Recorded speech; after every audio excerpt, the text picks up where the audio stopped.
Hello friends, कैसे हैं आप सभी। स्वागत है आपका हमारे YouTube channel SR study points में। हम CDP की वन लाइनर सीरीज को कर रहे हैं और अब तक हमने 100 प्रश्नों को कर लिया है। तो जो छात्र चैनल से नहीं जुड़ रहे हैं वो पहले उन वीडियोज़ को देख लीजिएगा। तो चलिए शुरू करते हैं क्लास को।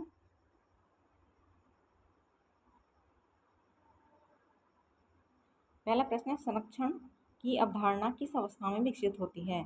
आंसर हो जाएगा मूर्त संक्रियात्मक अवस्था। अमूर्त चिंतन अब्स्ट्रैक्ट थिंकिंग किस अवस्था में विकसित होता है। आंसर हो जाएगा औपचारिक संक्रियात्मक अवस्था।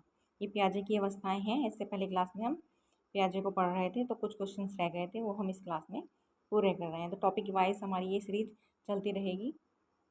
नेक्स्ट है, पियाजे के अनुसार सीखना किस पर आधारित है। तो आंसर हो जाएगा सक्रिय अनुभव पर। आत्मसातीकरण असिमिलेशन की अवधारणा किसने दी। तो ये दी थी जीन पियाजे के द्वारा दी गई। नेक्स्ट है, समायोजन अकोमोडेशन की अवधारणा किसने दी। तो इसे भी जीन पियाजे ने दिया।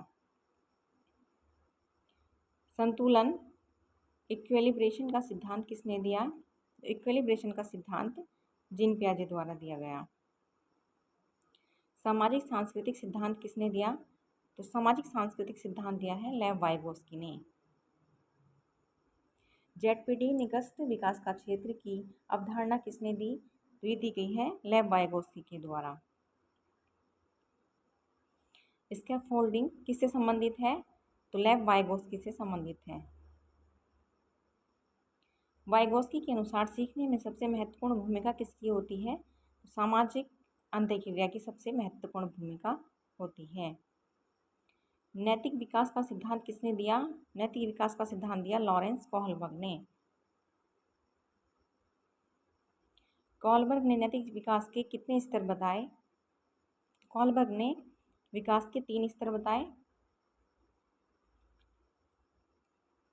कोहलबर्ग ने नैतिक विकास के कितने चरण बताए। तो याद रखेंगे 3 स्तर और 6 चरण। मनोसामाजिक विकास का सिद्धांत किसने दिया। तो एरिक एरिक्सन द्वारा मनोसामाजिक विकास का सिद्धांत दिया गया। एरिक्सन ने मनोसामाजिक विकास की कितनी अवस्थाएं बताई हैं। एरिक्सन द्वारा 8 अवस्थाएं बताई गई हैं। मनोविश्लेषण सिद्धांत के जनक कौन हैं। Sigmund Freud. फ्रॉयड ने व्यक्तित्व के कितने घटक बताए हैं। तो फ्रॉयड ने व्यक्तित्व के 3 घटक बताए हैं, इड, ईगो और सुपर ईगो। इड किस सिद्धांत पर कार्य करता है। इड सुख सिद्धांत पर कार्य करता है।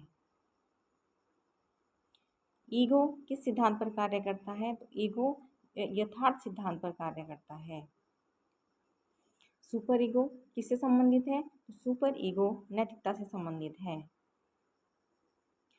मनोविश्लेषण सिद्धांत में अचेतन मन पर किसने बल दिया। तो ये भी सिगमंड फ्रॉयड के द्वारा बल दिया गया। इन्होंने चेतन अर्धचेतन मन को बताया है और इद, ईगो और सुपर ईगो। व्यवहारवाद बिहेवियरिज्म के प्रमुख प्रवर्तक कौन हैं। तो JB Watson, John B Watson. शास्त्रीय अनुबंधन क्लासिकल कंडीशनिंग किसने दी। इवान पावलोव द्वारा क्लासिकल कंडीशनिंग को दिया गया। ऑपरेंट अनुबंधन या ऑपरेंट कंडीशनिंग किसने दिया। तो BF स्किनर द्वारा ऑपरेंट कंडीशनिंग को दिया गया। प्रयास एवं त्रुटि सिद्धांत ट्रायल एंड एरर किसने दी। तो ट्रायल एंड एरर थ्योरी को दिया है एडवर्ड थॉर्नडाइक ने। और इनके 3 मुख्य नियम थे और 5 इन्होंने वर्णन दिए। अंतर्दृष्टि सिद्धांत या अंतर्दृष्टि अधिगम इनसाइट लर्निंग किसने दिया। आंसर हो जाएगा वोल्फगैंग कोहलर। सामाजिक अधिगम सिद्धांत किसने दिया। Albert Bandura. एल्बर्ट बंडूरा द्वारा सामाजिक अधिगम सिद्धांत दिया गया। अनुकरण द्वारा सीखने पर किसने बल दिया। तो अनुकरण द्वारा यानी मॉडलिंग द्वारा एल्बर्ट बंडूरा। मानवतावादी सिद्धांत के प्रमुख प्रवर्तक कौन हैं। कार्ल रोजर्स मानवतावादी सिद्धांत के प्रमुख प्रवर्तक माने जाते हैं।